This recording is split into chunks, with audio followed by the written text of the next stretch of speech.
शहर से दूर एक छोटा सा कस्बा था, सूरजपुर। वहाँ की गलियाँ भले ही छोटी थीं, लेकिन उन गलियों में रहने वाले लोगों के सपने बड़े थे। उसी कस्बे में रहता था आरव। आरव एक साधारण लड़का था। उसके पिता की छोटी सी किराने की दुकान थी। घर की आर्थिक स्थिति बहुत अच्छी नहीं थी, लेकिन आरव के सपने बड़े थे। वह पढ़ लिख कर एक अच्छी नौकरी करना चाहता था, ताकि अपने माता पिता को बेहतर ज़िंदगी दे सके। हर सुबह वह अपनी पुरानी साइकिल लेके कॉलेज जाता था। एक दिन बारिश हो रही थी। आरव कॉलेज के गेट के पास पहुंचा ही था कि अचानक उसकी नज़र एक लड़की पर पड़ी। लड़की लाल छतरी लेकर बारिश से बचने की कोशिश कर रही थी। उसके हाथ में किताबें थी और चेहरे पर हल्की सी मुस्कान। वह लड़की थी नैना। आरव कुछ पल के लिए उसे देखता ही रह गया। तभी नैना की एक किताब नीचे गिर गई। आरव ने साइकिल रोकी और किताब उठाकर उसकी तरफ बढ़ा दी। ये आपकी किताब, नैना ने मुस्कुराते हुए कहा। Thank you. आरव बस इतना ही कह पाया। कोई बात नहीं। नैना आगे बढ़ गई, लेकिन आरव वहीं खड़ा रह गया। उसे समझ नहीं आया कि उस लड़की की सिर्फ एक मुस्कान ने उसके दिल में इतनी हलचल क्यों पैदा कर दी। उस दिन के बाद आरव अक्सर कॉलेज के गेट पर नैना को ढूंढने लगा। कभी वह लाइब्रेरी में दिखती, कभी कैंटीन में। एक दिन नैना खुद उसके पास आ गई। आप मुझे रोज़ देखते हैं? आरव घबरा गया। नहीं, ऐसी कोई बात नहीं है। नैना हंस पड़ी। तो फिर रोज़ उसी रास्ते से क्यों गुजरते हैं? आरव के पास कोई जवाब नहीं था। नैना ने कहा, वैसे मेरा नाम नैना है। आरव मुस्कुराया। मुझे पता है। नैना ने हैरानी से पूछा, आपको कैसे पता? आरव ने धीरे से कहा, आपकी किताब पर लिखा था। दोनों हंस पड़े। उस दिन से उनकी दोस्ती शुरू हो गई। धीरे धीरे दोस्ती कब प्यार में बदल गई, दोनों को पता ही नहीं चला। वे घंटों फ़ोन पर बातें करते। आरव नैना को अपने सपने बताता और नैना उसके सपनों में अपना विश्वास जोड़ देती। एक शाम दोनों कॉलेज के पीछे बने पुराने पार्क में बैठे थे। नैना ने पूछा, आरव, अगर तुम्हें अपनी ज़िंदगी में सिर्फ एक चीज़ मांगने का मौका मिले तो क्या मांगोगे? आरव ने बिना सोचे कहा, तुम। नैना कुछ पल चुप रही। उसकी आंखों में आंसू आ गए। आरव घबरा गया। क्या हुआ नैना? नैना ने मुस्कुराते हुए कहा, कुछ नहीं, बस आज पहली बार लगा कि शायद मेरी ज़िंदगी में भी कोई ऐसा है जो मुझे सच में चाहता है। आरव ने उसका हाथ पकड़ते हुए कहा, मैं तुम्हें कभी अकेला नहीं छोड़ूंगा। नैना ने कह वादा। दोनों ने एक दूसरे का हाथ थाम लिया। लेकिन जिंदगी में किए गए हर वादे की परीक्षा जरूर होती है। कुछ महीनों बाद आरव के पिता की तबीयत अचानक खराब हो गई। घर का सारा खर्च आरव के ऊपर आ गया। उसे कॉलेज छोड़कर नौकरी करनी पड़ी। नैना ने कहा, तुम चिंता मत करो, मैं तुम्हारा इंतज़ार करूँगी। आरव ने पूछा, अगर बहुत समय लग गया तो? नैना मुस्कुराई, तो मैं समय से कह दूँगी कि थोड़ा रुक जाए। आरव की आंखें भर आई। वह शहर चला गया। वहाँ उसे एक छोटी सी नौकरी मिल गई। तनख्वाह कम थी, लेकिन वह हर महीने घर पैसे भेजता और थोड़ा थोड़ा बचाता। नैना से उसकी रोज़ बात होती थी। फिर एक दिन नैना का फ़ोन बंद आने लगा। आरव ने कई बार फ़ोन किया, कोई जवाब नहीं मिला। उसने मैसेज किया, नैना सब ठीक है? कोई जवाब नहीं आया। 2 दिन, 3 दिन, एक हफ्ता। नैना को कोई पता नहीं था। आरव बेचैन हो गया। आखिर उसने सूरजपुर जाने का फैसला किया।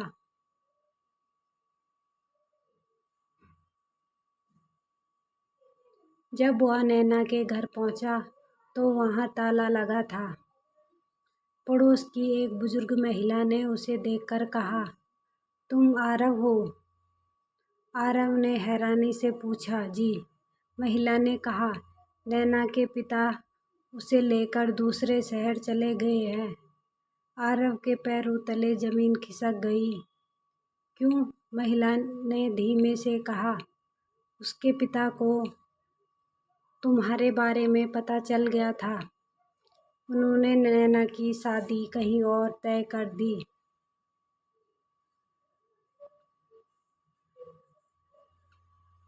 आरव की आंखों से आंसू निकल पड़े। शादी कब? अगले महीने। आरव कुछ बोल नहीं पाया। उस रात वह उसी पार्क में गया जहां नैना ने उससे वादा किया था।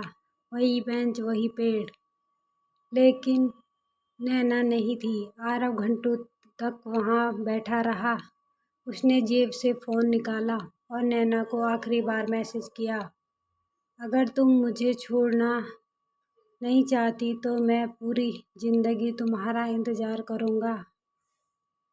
मैसेज चला गया लेकिन कोई जवाब नहीं आया। समय बीतता गया। 1 महीने बाद आरव को खबर मिली कि नैना की शादी हो गई। उस दिन आरव ने खुद को कमरे में बंद कर लिया। उसने रोते हुए कहा, मैंने तुमसे कहा था कि मैं तुम्हें कभी अकेले नहीं छोड़ूंगा, लेकिन तुमने मुझे अकेला छोड़ दिया। उसने नैना की सारी तस्वीरें फ़ोन से डिलीट कर दी।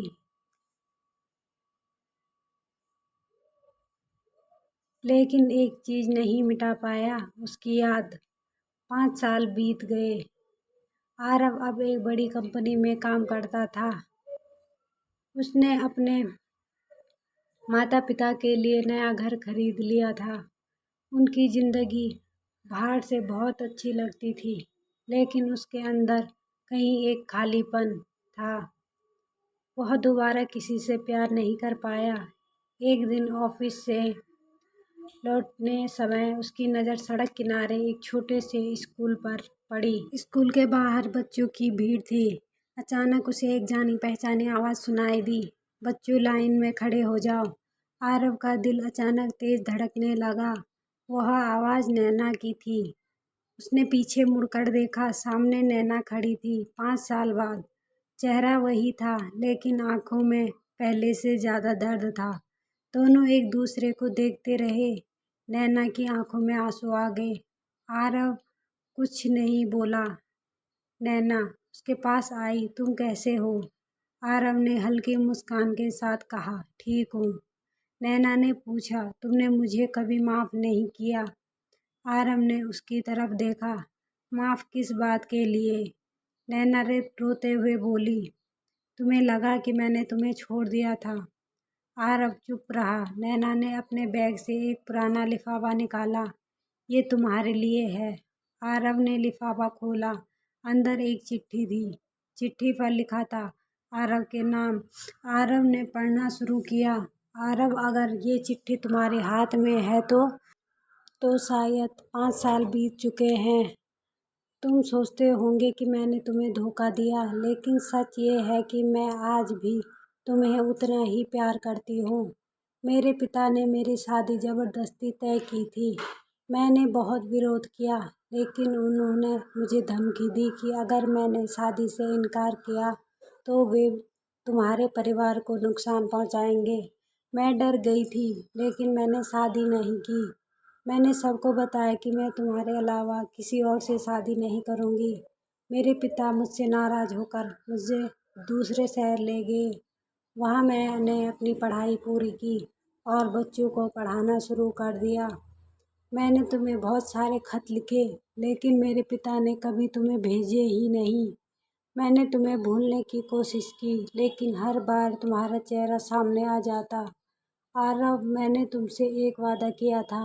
मैंने कहा था कि मैं तुम्हारा इंतज़ार करूँगी, और मैंने अपना वादा निभाया। अगर तुम्हारे दिल में मेरे लिए अब भी थोड़ी सी जगह है तो मुझे एक मौका देना, और अगर तुम आगे बढ़ चुके हो तो मैं तुम्हारी खुशी के लिए भी प्रार्थना करूंगी। तुम्हारी नैना। चिट्ठी पढ़ते पढ़ते आरव की आंखों से आंसू गिरने लगे। उसने नैना की तरफ देखा। तुमने मुझे पहले क्यों नहीं बताया? नैना ने कहा, मैंने बहुत बार कोशिश की। आरव ने पूछा, फिर आज क्यों? नैना मुस्कुराई, क्योंकि आज मुझे लगा कि शायद किस्मत ने हमें दोबारा मिलने का एक आखिरी मौका दिया है। आरव कुछ देर चुप रहा। फिर उसने कहा, नैना, 5 साल तक मैंने तुमसे नफरत करने की कोशिश की। नैना की आंखों में आंसू आ गए और आरव ने कहा, लेकिन मैं तुमसे प्यार करना कभी बंद नहीं कर पाया।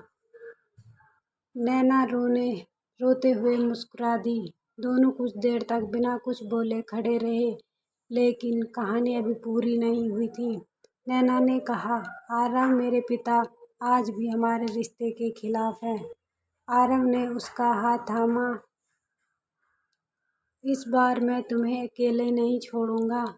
आरव नैना के पिता से मिलने गया।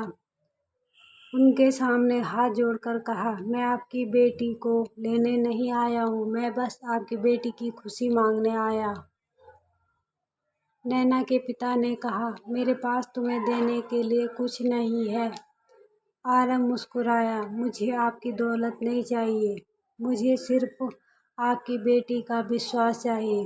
कुछ पल की खामोशी के बाद नैना के पिता की आंखें भर आई। उन्होंने कहा, 5 साल पहले मैं अपनी बेटी के प्यार को समझ नहीं पाया था।